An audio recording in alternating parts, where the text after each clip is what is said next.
In the beginning, there was darkness, and then, bang, giving birth to an endless expanding existence of time, space, and matter. Now see further than we've ever imagined, beyond the limits of our existence, in a place we call the universe. Are we alone? Or is there another Earth-like planet somewhere in the universe? We have a fantastic goal yet for the next generation, which is to find planets that remind us of home. I believe we're right on the brink of having the technological capability to actually answer a question that humanity has been asking itself for the last 2,000 years. Another Earth could be as close as our nearest star system. We're right on the threshold of being able to find these planets. There could be twisted Earths under bizarre suns. Can we find these other Earths as they float hidden in the billions of stars and trillions of planets of the universe?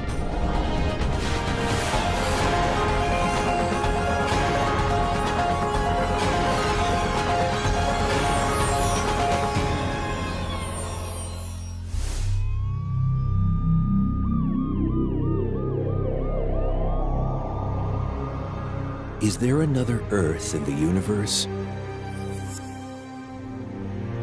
It's perhaps one of the oldest ideas since mankind was able to look up at the stars and wonder. Back when people were sitting around their campfires and looking up at the stars and imagining them as other campfires with other tribes around them. What exactly do we mean by another Earth? It should support Earth-like life. When you boil it down, life needs three very basic things to exist. It needs a liquid medium of some sort to do its chemical reactions in. And we think water is the most likely liquid medium. It's very prevalent in the universe.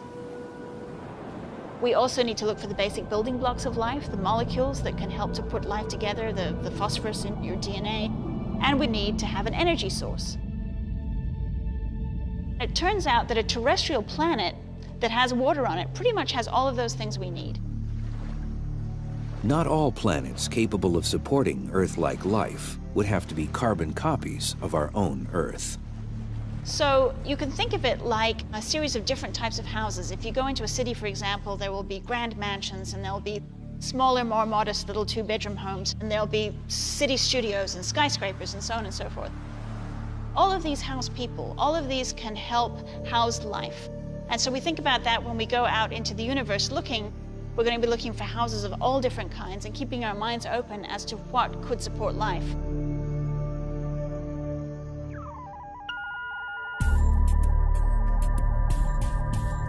Astronomers have found over 300 exoplanets, that is, planets outside our solar system. The vast majority are gas giants, which are easier to find than small terrestrial planets like our Earth. To build instruments to analyze those Earth-like planets, we have to anticipate ahead of time what the chemicals might be in that Earth-like atmosphere. For that reason, we need theory, we need models. Victoria Meadows is in the planet modeling business. She heads up the Virtual Planet Laboratory at Seattle's University of Washington. The group, spread across institutions around the country, builds worlds that may exist in the yet unexplored universe. The Virtual Planetary Laboratory allows us to simulate what planets might look like from space and what their environments might be like in advance of actually discovering these things out there in the universe. So it allows us to explore what planets might be like. In the Virtual Planet Lab, fantastic worlds can be built, like a science fiction novelist with a supercomputer as a writing partner. So we can take something that's like the Earth, but we whip away the sun, and we replace it with a star of different size and temperature. So what we've done with the Virtual Planetary Laboratory is modeled planets that started out as Earth-like and put them around stars that were much hotter, with much stronger UV radiation, for example, than our own sun. The models can produce bizarre alternate Earths, filled with plants that are bright red, orange, or even pitch black. photosynthesis can vary greatly depending on the light of the star that's shining on it. Planets around F stars, for example, where the light from the star is much bluer, the plants there will tend to absorb more blue light, and so those plants could potentially be more likely to reflect red, orange, and yellow light, and so will appear red, orange, and yellow to us. Plants on a world around weaker stars could evolve their coloration to use every bit of energy falling on them. If you go down to much cooler stars than our sun, to M stars, plants on planets around M stars might in fact be black because they want to absorb as much light as possible to do their photosynthesis and to feed. And then there's the water world planet, a theoretical Earth circling a volatile M-type star that constantly hits the planet with outbursts of deadly radiation. And how does life cope on the surface of that planet? Is it possible to have life even when you have a flaring M star? And it turns out that you can actually live about 9 meters underwater on a planet around an M star and still escape the worst of the flares, but still have enough light to be able to do photosynthesis and to survive. Everything looks good from here. And as future exploration missions are being drawn up, many scientists are focusing on what it would take to detect the byproducts of life on a distant planet. Life produces gases. Life stinks. You can smell it. And we're going to look for those gases with these high-resolution spectrometers. So what we really need to do is take the light from another Earth-like planet and analyze it to find out what the chemical composition of that atmosphere is. Finding the locations of planets is something that UC Berkeley astronomer Jeff Marcy is very good at. He and his astronomy colleague, Paul Butler, are credited with finding more exoplanets than anyone else. A planet that's farther from its host star will be very cool. And so there's a domain in between that we sometimes call the Goldilocks zone or the habitable zone, where the temperature is just right. And by just right, I mean lukewarm so that water would be in liquid form. And of course, it's liquid water that's the prerequisite for life. When we look at other planets and we ask, could there be life on other planets?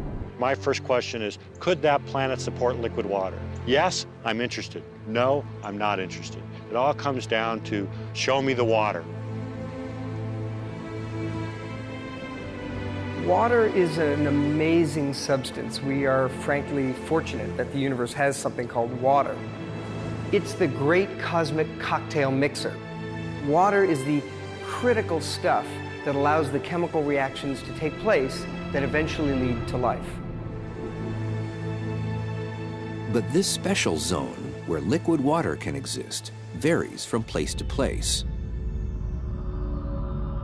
If a star is a hot O type, the zone will be farther out from a sun.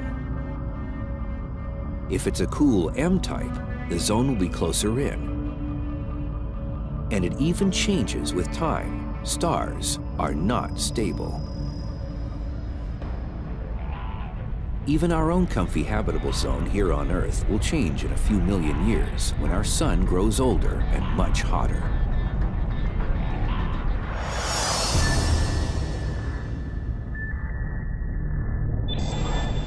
Current technology doesn't exist to take pictures of distant exoplanets. So astronomers use the solar system star as a sort of proxy for a planet, since both were formed from the same planetary disk of material. How do we know what a star is made out of? We don't go there and sample it. Your experiment would melt. Astronomer Wes Traub heads up the effort by NASA's Jet Propulsion Laboratory to come up with the next generation of instruments that will look at planets outside our solar system. What we do is we just simply look at it and we break the light up into different colors. This was done several hundred years ago by Newton. He discovered that if you put a prism in a ray of sunlight, it breaks it up into blue, green, red. And you look at these different colors and you discover something very startling all of a sudden. There are parts where colors are missing. And these missing colors are a fingerprint of the constituent of the sun that you're looking at. With current technology, we can't directly view a spectrum of a planet outside our solar system. But eventually, more powerful instruments will allow us to use the same technique to fingerprint a planet for evidence of life. If we look at that light from the planet and break it up with a prism or something similar, we can tell what the planet is made out of, and that's how we know whether our planet has oxygen, like our atmosphere, whether it has water vapor in the atmosphere, whether it has ozone, carbon dioxide, and nitrous oxide. But nothing in the universe stays the same over time. When our Earth formed 4.5 billion years ago, it had a very different atmosphere than it has now. It's a challenge that Meadows and her team anticipate as they build their models of other Earth-like planets. We would be very short-sighted to look just for an oxygen-rich planet at the same stage of development. So the thing is, when we go out to look for habitable worlds, they could all be extremely different. They could be very diverse.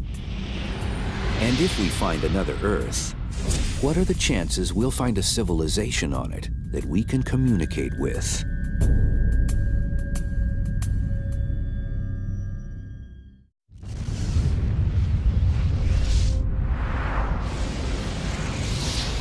What's the number of intelligent civilizations that might exist on other Earths in the universe? What would have to go into such a calculation? How many stars are there? How many of those stars have planets? How many of those planets are close enough to have water? And on and on. That's a problem that astronomers Carl Sagan and Frank Drake took on decades ago. Drake came up with an equation that estimated that up to 1 million civilizations may exist in just our Milky Way alone. The Drake equation is this series of numbers that are trying to be put together in such a way to give us a kind of way of even closely estimating how many other intelligent civilizations are out there.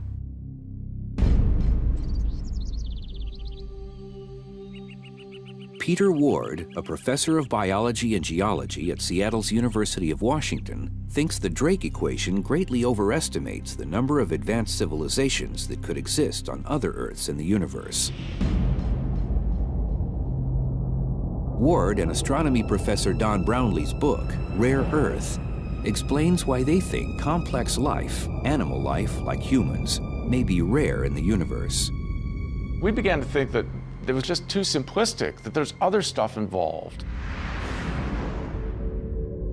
Ward cites a number of factors that he thinks would lower the original Drake estimates of how much complex life could exist in the Milky Way, and by extension, the universe.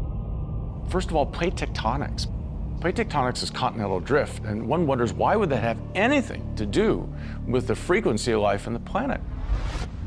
Plate tectonics also produces a recycling of elements, and that recycling does some very fundamental things. The most fundamental thing it does, it produces a temperature gauge. It's like a thermostat on the planet. If we get too warm, plate tectonic processes help us cool off.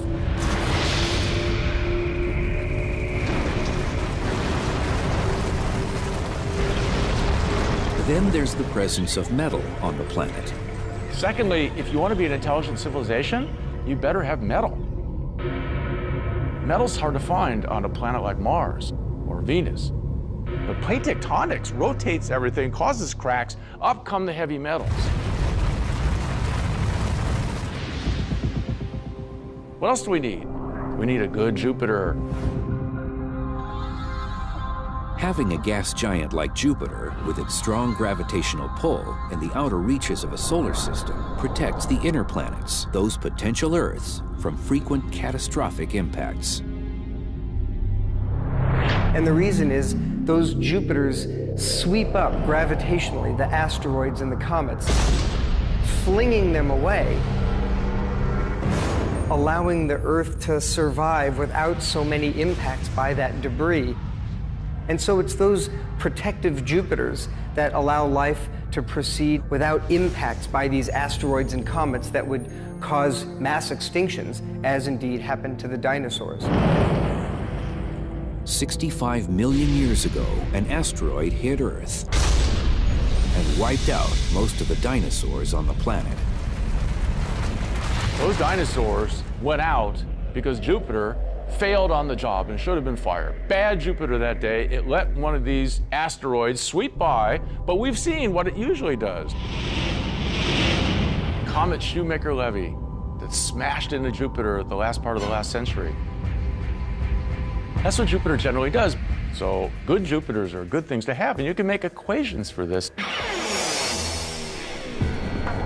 When considering the habitability of planets, most astronomers place great emphasis on finding worlds in the habitable zone around a star. But Ward and his co-author believe that a planet's position within the larger galaxy is also critical. So that's why we have defined, or did define, something we call the galactic habitable zone. That area within a galaxy, not too close, not too far. It's a Goldilocks area within our galaxy that's just right. They came up with 9 factors that make up a so-called galactic habitable zone.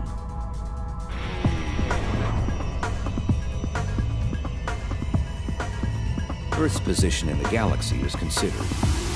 Away from killer neutron stars,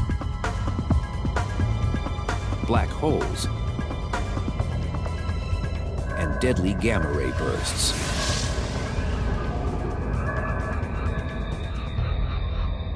They included the percentage of stars that have planets and the percentage that have microbial life. They even estimated how often planets might have all their life extinguished.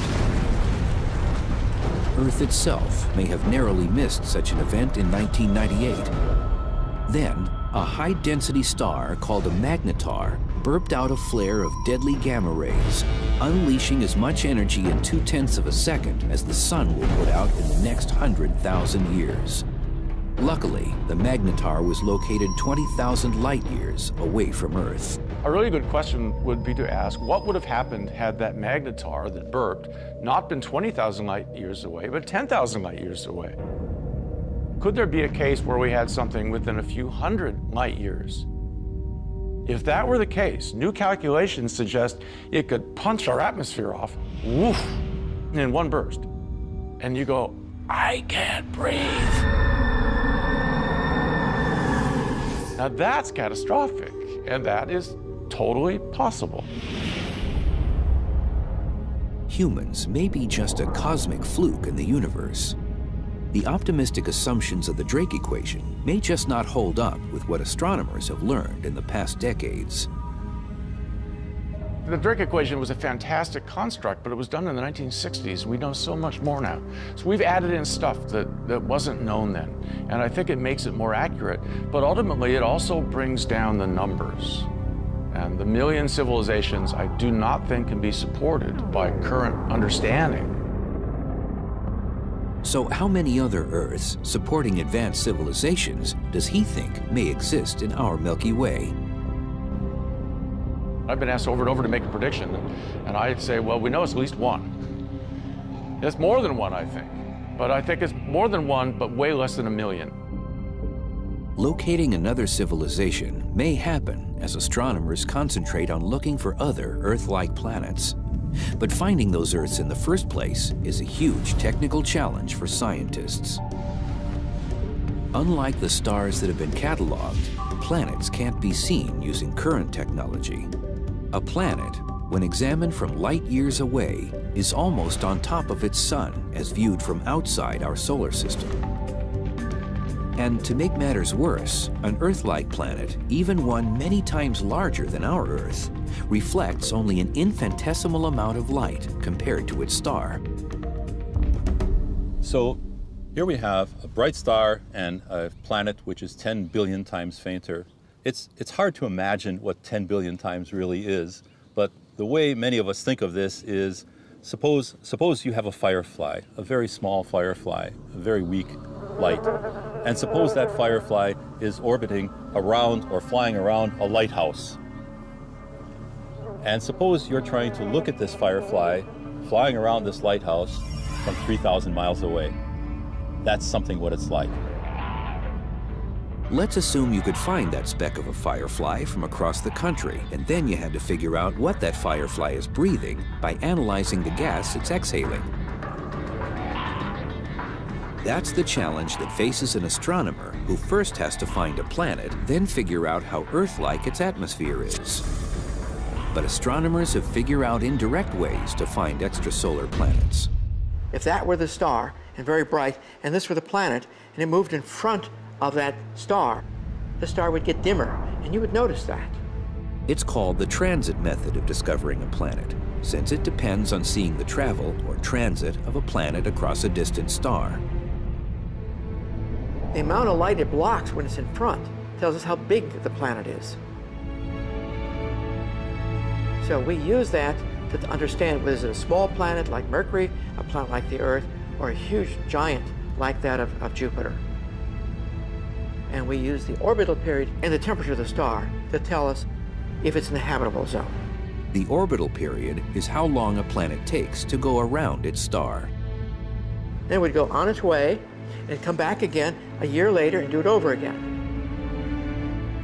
When that period is combined with the type and size of the star, the information will tell scientists if the planets that are found are potentially in a habitable zone. The transit method works if the observer or the telescope is in the same plane as the star and its planets. But if you're above or below the system, another technique called the radial velocity method might be used. That method depends on careful observations of a distant star to watch if it's being gravitationally tugged back and forth by an unseen exoplanet. Astronomers can use that information to figure out details about the exoplanet that's influencing the star. Equipped with these tools, astronomers are finding hundreds of planets, some never dreamed of in astronomy textbooks. Super Earths, hot Jupiters, and even some close cousins to our own Earth.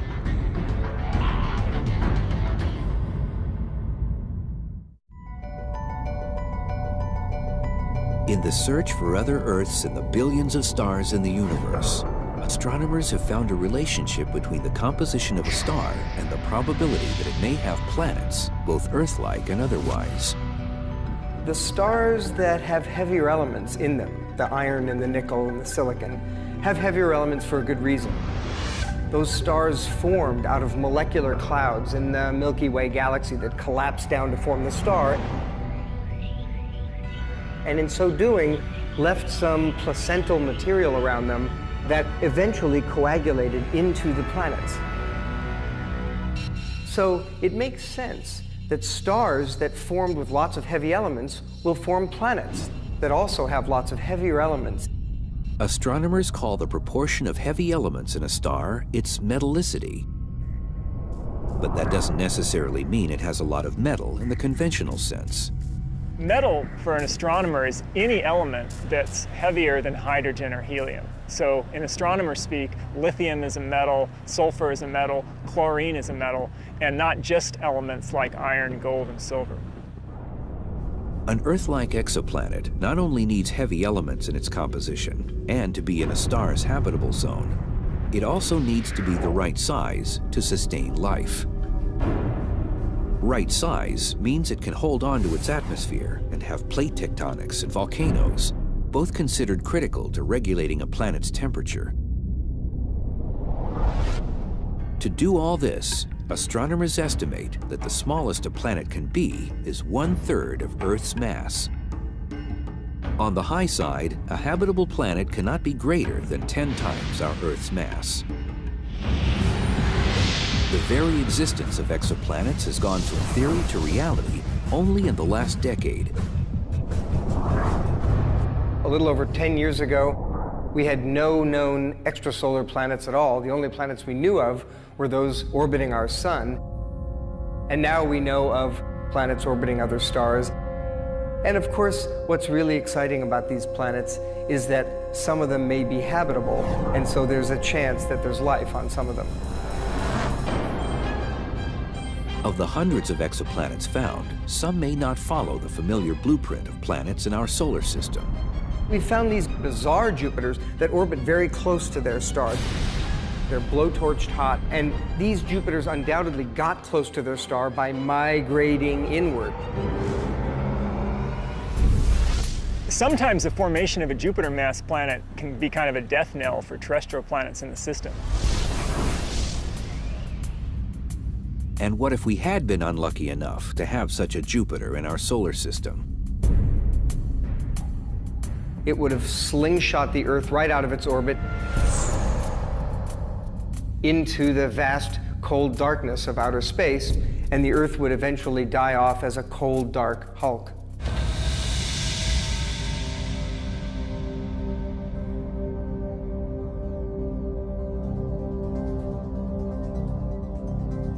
Over 300 exoplanets have been discovered, and more are being found all the time. But the majority are monstrously huge gas giants that hold little promise of being truly Earth-like. In the Pegasus constellation, some 50 light-years from Earth, the planet 51 Pegasi b can be found. It was the first planet discovered outside our solar system. A gas giant as big as Jupiter, but orbiting much closer to its star. It races around its sun in just 4 days.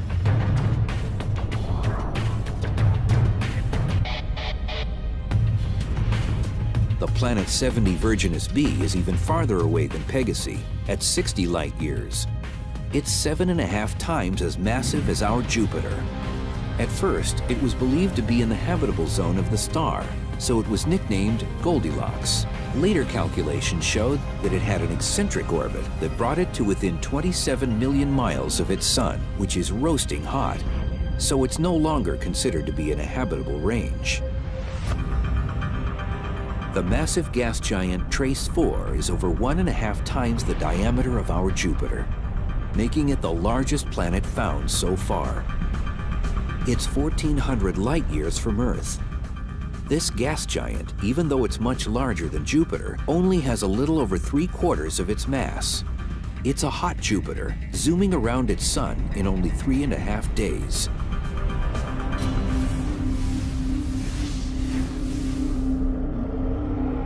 Astronomers haven't been able to find true Earth-like planets outside our solar system because they've not yet been able to detect such relatively small rocky planets as our Earth. The technology is just not there yet. But astronomers are having more luck finding what are termed super-Earths.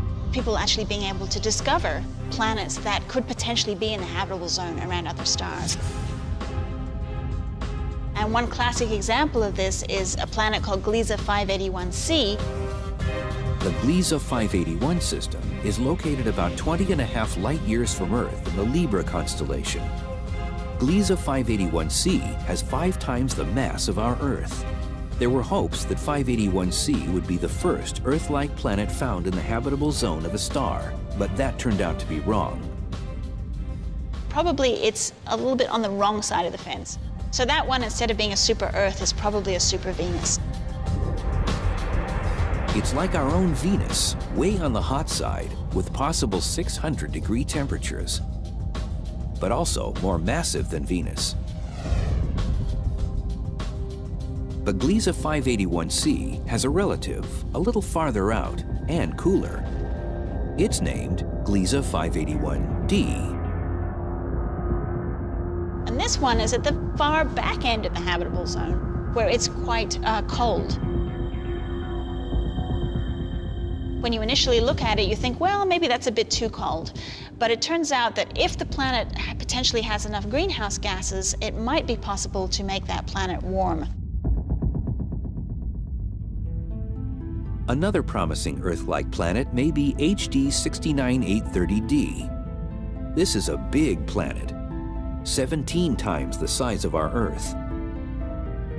It's about 42 light-years away from our solar system in the constellation Puppis. HD 69830D is a potential planet where life could form because it has approximately the right temperature.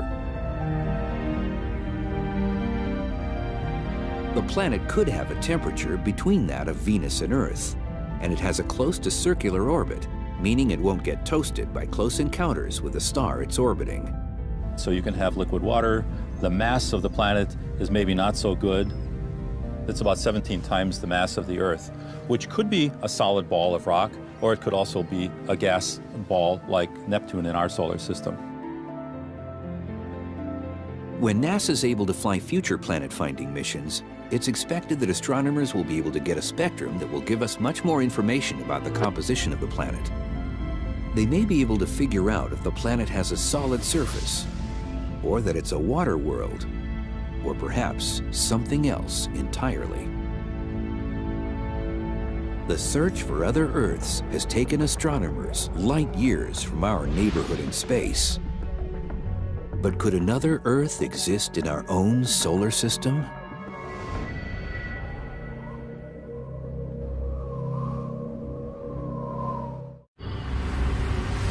While astronomers look at star systems many light years away in hopes of finding another blue marble of a planet, other Earths may be a lot closer than that. So imagine going back 3.5 billion years ago and visiting our solar system. You'd have seen 2 blue marbles here. Earth, water, thick carbon dioxide atmosphere, warm conditions, life. Now imagine moving a little over, you see Mars. Water on the surface, thick carbon dioxide atmosphere, warm conditions, possibly life. Well, the 2 planets start evolving. Earth stays habitable.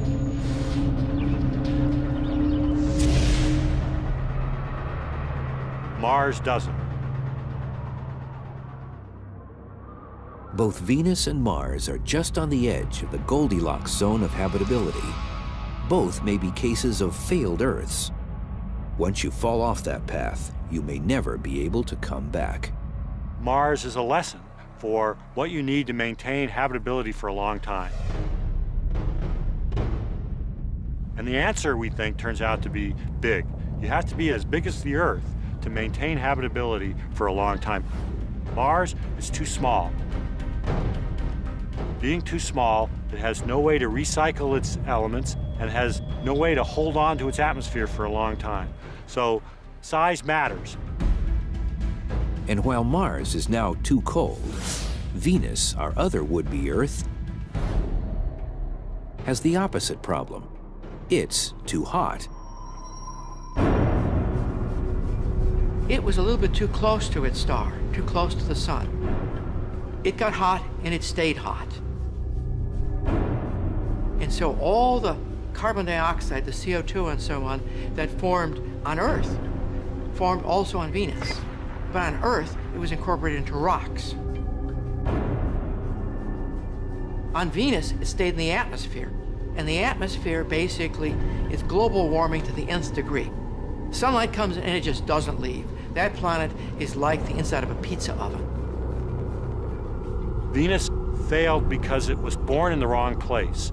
Mars failed because it was born the wrong size. So we have an interesting story here, Venus, Earth, and Mars. Venus is in the wrong place. Mars is the wrong size. Earth is the right place and the right size. So if the planets in our solar system aren't great candidates for being Earth-like, our closest galactic neighbor, Alpha Centauri, may harbor an Earth-like planet. At a little over 4 light years away, in galactic terms, it's next door. I think that there's a good chance that Earth-like planets are orbiting around either one or both stars in the Alpha Centauri system. Astronomer Greg Laughlin has done computer modeling to show that Earth-like planets should exist in the system. There's a number of reasons why Alpha Centauri is the best star in the sky for hunting for Earths. Alpha Centauri is very close by. Alpha Centauri has 2 sun-like stars. Alpha Centauri has a large quantity of the kinds of heavy elements that go into building planets. How close is the Alpha Centauri system to us? First, imagine shrinking our sun down to the size of a grain of sand. A grain of sand is just about the smallest object that you can see with your eyes, and just about the smallest object that you can actually feel with your fingers. And at the scale where the sun is the size of a grain of sand, the Alpha Centauri system is 3 more sand grains placed about 5 miles away. Now, if we wanted to get a similarly good system to Alpha Centauri, we'd have to actually go all the way over the horizon to find another stellar system that's good. And it turns out that the stars of the Alpha Centauri system should have plenty of raw materials to make planets out of. Alpha Centauri has a higher metallicity than our own sun does, and that implies that planet formation was a process that took place relatively easily in that system. And last but not least, Alpha Centauri's 2 main stars provide an additional benefit. The initial indications show that there are no Jupiter-mass planets in the Alpha Centauri system. That makes it more straightforward for terrestrial planets to form around either or both of the stars. That's because large gas giants form around cores of ice that are as big as our entire Earth. So these giants need a lot of cold space to form these cores. Think of how far out Jupiter is from our sun. However, when you have 2 stars with overlapping orbits in a system like Alpha Centauri, there isn't a space in the system that's big enough and cold enough to allow the formation of these gas giants. So we expect that the planets that exist in the Alpha Centauri system, if they're there, they're terrestrial planets like the Earth or Mars or Venus. They're not gas giant planets like Jupiter or Saturn. What if we could actually survey how many Earths are in our part of the universe? What if we could peer directly into the atmosphere of another Earth that was light years away?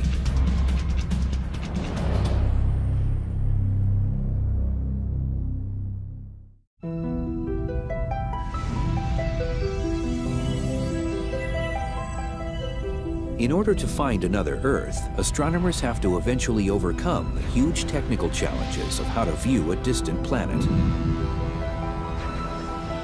It's a problem that NASA has tackled much like the race for the moon, with plans that stretch out over decades.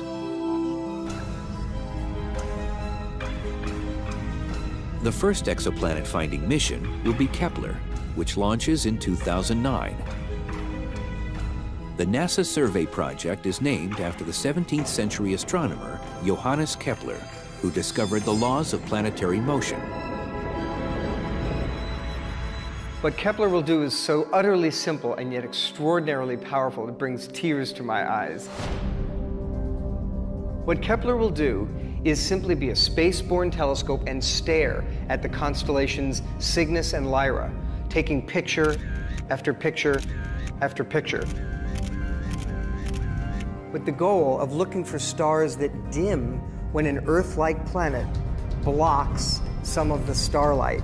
And it will be the first time that we humans detect other Earth-like planets around other stars. The principal investigator for Kepler is William Barucki. He's been championing the mission for 25 years. Kepler basically is a space mission that puts up a very large telescope. It's very much like a camcorder. It's always taking pictures of these stars, sending that information back to you. The mission is a comparatively small survey project to look at a fixed portion of the sky for an initial time of 3.5 years. The main result from Kepler will be to give us a statistical count. It's a head count of what the population is. You know, how many small planets do you have and how many large planets do you have? Kepler's results will in turn be used to help decide what will be built for the next generation of planet-finding missions. Kepler really is one step along the way. It's to try to find Earths and find out whether they're frequent. If they are frequent, they must be close, so we can build a modest instrument. If we don't find many Earths, What that means is before you're going to find another one, you're going to have to look at a huge distance into space. So you're going to have to build a much bigger, much more expensive instrument. The most majestic, spectacular telescope ever conceived by humanity is something called the Terrestrial Planet Finder.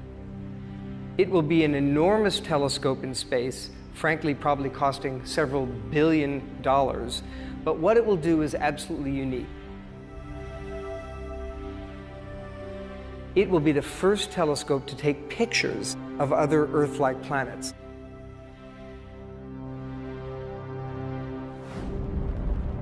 To directly view a planet outside our solar system, a whole new telescope technology is being developed. To construct the Terrestrial Planet Finder that will image Earths against the glare of their host stars, we need some entirely new optical technology, a technology that frankly we haven't invented yet. The frustration is just palpable that we actually know vaguely how to detect other Earths, but we don't know exactly how to build the optics to do so. NASA envisions the Terrestrial Planet Finder as a suite of two very different but complementary advanced concept telescopes.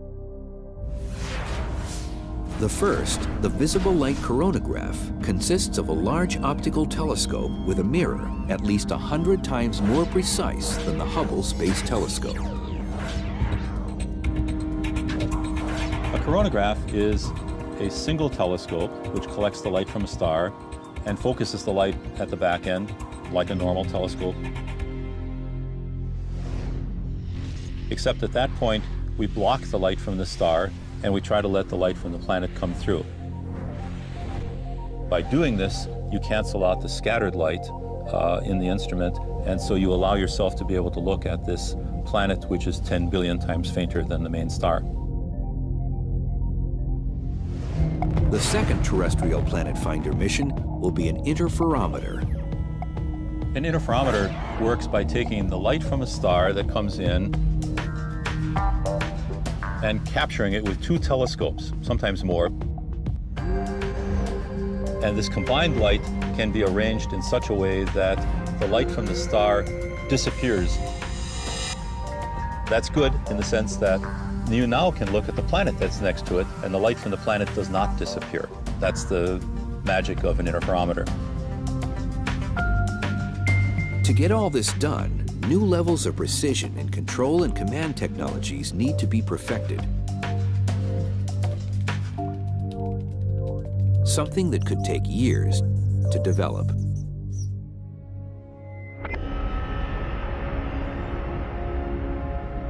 The quest for the Holy Grail of astronomy, another Earth outside our solar system, has pushed scientists to speculate about how such a discovery could affect us.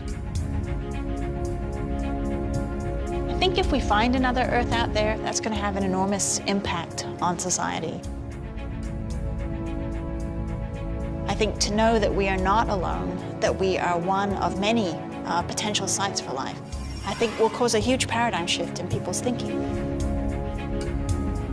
But there's also the possibility that we may be unique in the universe, and that we may well find Earth-like planets, but no intelligent beings on them. We have to remember something a little sobering. It is still possible that we humans are some fluke on the evolutionary tree, a twig, if you will, that happened on the East African savanna 2 million years ago, and those hominids somehow occupied a very rare niche that hadn't happened in 4.5 billion years on the Earth. It could still be that we humans are an extraordinary rarity in the Milky Way galaxy. In fact, it could be our destiny as a species to explore the Milky Way galaxy and be the first such explorer species. In which case, our destiny would be to find our roots, chemically and biologically, among the stars. We have a TV picture now. Really looks beautiful.